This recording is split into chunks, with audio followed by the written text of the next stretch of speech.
Sir అందరికీ నమస్కారం అండి. మరి మనందరూ తెలుసు గౌరవ ముఖ్యమంత్రి గారు శ్రీ వై ధర్మడి గారు గడప గడపకు మన ప్రభుత్వ కార్యక్రమం చేయమని మా అప్పటికే గతంలో 2 years బ్యాక్ ఆదేశాలు ఇవ్వడం జరిగింది. దాని తలకు ఉద్దేశం ఏంటంటే ఆ గ్రామంలో అక్కడున్న పరిస్థితులు కానీ సమస్యలు కానీ తెలుసుకోవడం, ప్రతి ఇంటికి వెళ్ళడం, ప్రతి ఇంటి తాలూకు సమస్యలు కూడా తెలుసుకోవడం ఉద్దేశం మీద ఆనాడు ముఖ్యమంత్రి గారు 2 సంవత్సరాల క్రితం ఆదేశాలు ఇవ్వడం జరిగింది.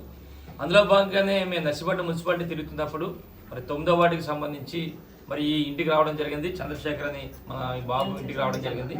రవిచంద్ర ఇంటికి రావడం జరిగింది. అప్పటికే మేము ఇంట్లోకి వచ్చినప్పుడు ఈ బాబు మన వైజాగ్ నుంచి వస్తూ అడ్డు రోడ్డు దగ్గర యాక్సిడెంట్ అయింది. మరి బెడ్ మీద ఉన్నాడు. కాలు కూడా ఇరిగిపోయింది. కాలు ఇరిగిపోయి బెడ్ మీద ఉన్న పరిస్థితుల్లో చాలా ఇబ్బందులు ఉన్న మరి కుటుంబాన్ని ఆదుకోవాలని చెప్పి మరి వెంటనే మేము గౌరవ ముఖ్యమంత్రి గారికి మరి ఈ విషయం తెలియపరిచాం. అన్న చాలా వాళ్ళు కుటుంబం చాలా పేదరిక కుటుంబం, వాళ్ళు చాలా ఇబ్బందులు ఉన్నారు.